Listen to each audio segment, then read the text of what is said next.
산업부 장관님께 질의드리겠습니다. 산업부의 에너지 현안으로는 ESS 화재, 태양광의 지역 편중 문제, 양수 발전의 적자 이런 문제들이 이번 국감에서 주요하게 제기된 것 같습니다. 이런 문제가 발생되는 이유는 신재생에너지 발전의 간헐성 문제와 발전의 입지적 제약성 때문인 것 같습니다.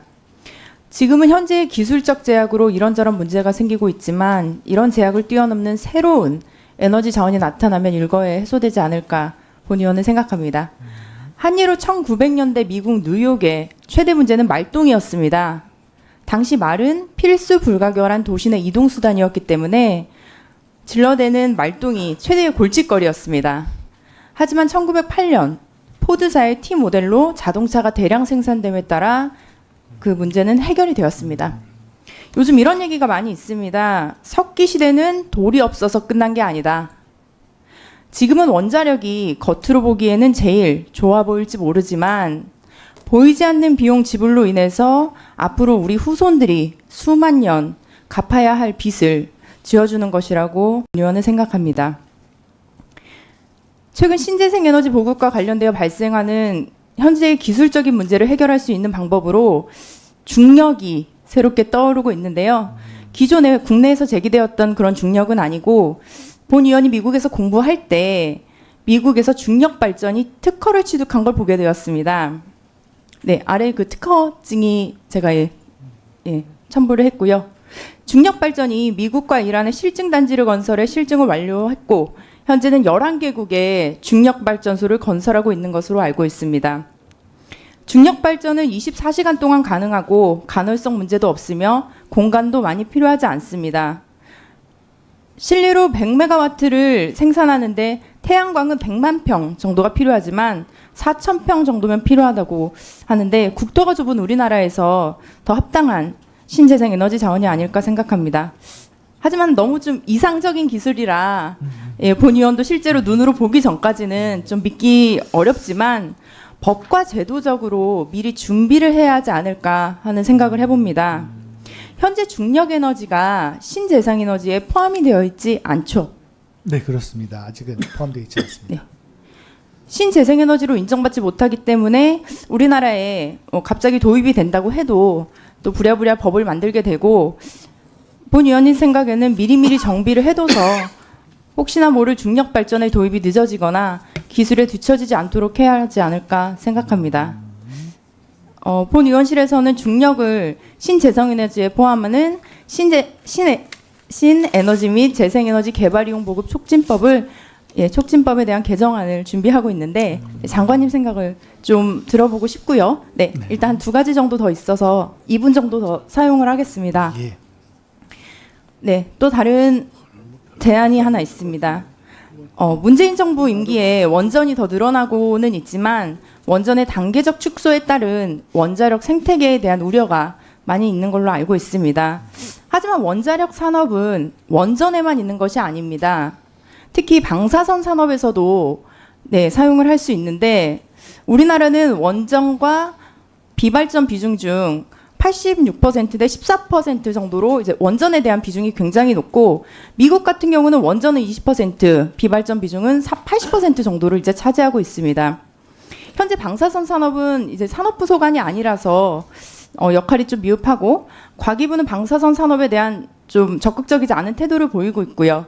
또한 복지부도 의료 분야의 기술 지원이 미흡해 산업부, 과기부, 복지부 이 세 부처를 중심으로 방사선 산업 역량을 강화하면 현재의 원자력 산업 생태계를 보존할 뿐만 아니라 더 발전할 수 있다고 생각합니다.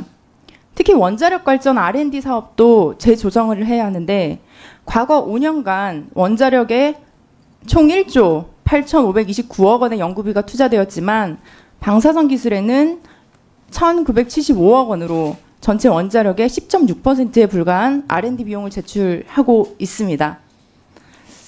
그렇기 때문에 에너지 전환 정책에 따라서 원자력 기금의 기존 목적인 원자력 발전 기술 개발을 그 필요성과 명분이 약해졌고 과기부 소관의 원자력 발전 분야의 연구개발 사업에 사용 중인 원자력 기금을 조정해서 방사성 산업 분야에 투자해 방산업 산업을 육성해야 된다고 본 의원은 생각합니다. 네, 시간을 조금 더 쓰도록 하겠습니다. 2분 정도.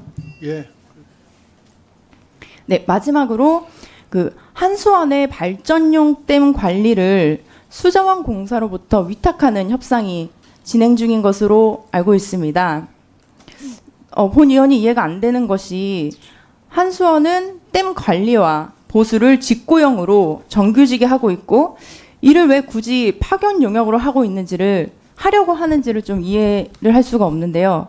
과거부터 수자원 공사는 1984년부터 한수원댐 운영권을 얻기 위해서 계속 시도를 하고 있고 지금까지 8차례 이상 본 의원이 조사한 바로는 청와대와 총리실, 감사원에서 검토한 후 빈번히 현행체제 유지로 결로가 난 사안으로 확인이 되었습니다. 장관님은 수공으로의 댐 위탁이 우리나라 전력의 안전성을 위협하는 잘못된 정책이라고 생각하지 않으신가요? 이 일의 시작이 물론 공공기관 운영위원회이기 때문에 공은위에서 철회하는 것이 가장 확실한 방법이고 공은위는 기재부 소관이지만 또 한수원의 주 부처인 장관님으로서 또한 산업부 장관님께서 힘써 주실 것을 좀 부탁드리는 바 있습니다. 네. 네, 그 위원님 말씀 처음 주신 그 중력 발전에 대한 그 법과 제도에 먼저 선 반영 문제입니다. 지금 뭐 아주 중력 발전 관련돼서는 현재 그 에너지 관련 국제 기구나 또 주요 국가에서도 아직은 신재생 에너지로 분류하고 있지는 않습니다. 아무래도 이 중력 발전에 대한 뭐 경제성, 기술성 또 상용화가 조금 먼저 이루어진 다음에 또 우리나라에서도 좀 시도가 되고 또 그런 다음에 저희들이 한번 법 제도화하는 그 다짐에 한번 순서를 보겠습니다만 앞으로도 이 중력 발전 관련된 기술 동향, 해외 사례 등에서도 또 살펴보겠습니다. 그리고 두 번째 그 제기해 주신 방사성 분야에 대한 그 육성 방안 뭐 전폭적으로 동의합니다. 너무 건설 부분의 분야가 아니라 요 파트에 대한 그 지원도 또 산업 육성하기 위한 그 파트도 그 필요하고 저희들도 함께 할 수 있는 역할이 무엇인지 찾아보겠습니다. 그리고 원자력기금 운영부처인 과기부와 함께 고민해 보겠습니다. 또 마지막 세 번째로 말씀해 주신 한전의 한수원의 수자원 공사에 대한 위탁 문제입니다.